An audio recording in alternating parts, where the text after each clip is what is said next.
একটি পূর্ণবয়স্ক বুনো হাতির মৃত্যুর ঘটনায় চাঞ্চল্য ছড়ালো এলাকায়। মঙ্গলবার সকালে ঘটনাটি ঘটেছে আলিপুরদুয়ারের কালচিনি ব্লকের সাতালি বস্তি এলাকায়। মঙ্গলবার সকালে এলাকার ধান খেতে একটি পূর্ণবয়স্ক হাতির মৃতদেহ দেখতে পান স্থানীয় বাসিন্দারা। খবর দেওয়া হয় বন দপ্তরে। খবর পেয়ে ঘটনাস্থলে বন দপ্তরের কর্মীরা পৌঁছে হাতিটিকে উদ্ধার করে। এদিকে হাতির মৃত্যুর খবর চাউর হতেই ঘটনাস্থলে প্রচুর মানুষ এসে ভিড় জমান।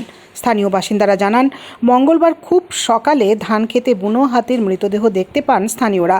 স্থানীয়দের অভিযোগ, মাঝে মধ্যেই জঙ্গল থেকে বেরিয়ে এসে হাতির দল ফসল নষ্ট করে। বন দপ্তরকে জানিয়েও সুরাহা হয়নি।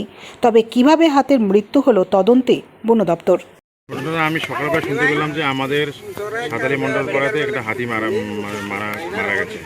আচ্ছা, তারপরে কি দেখলেন এখানে? এখন এসে দেখলাম যে এখন তো বলতে পারছি না এখন কীভাবে হিসাবে মারা গেছে।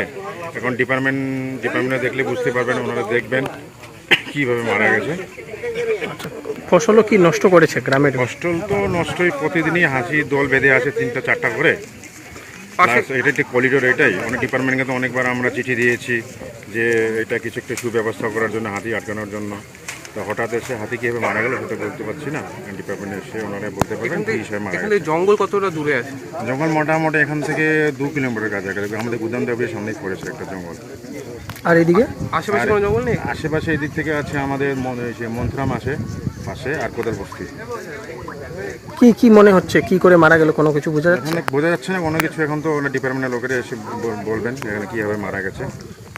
কতক্ষণ হলো মারা যাওয়া? মোটামুটি গতকাল রাত্রে 12টার দিকে হয়েছে বলে ঘটনাটা ঘটেছে, এরকম শুনতে পেয়েছি। সকালবেলা লোক জানতে পারলো যে হাতি এখানে পড়ে রয়েছে।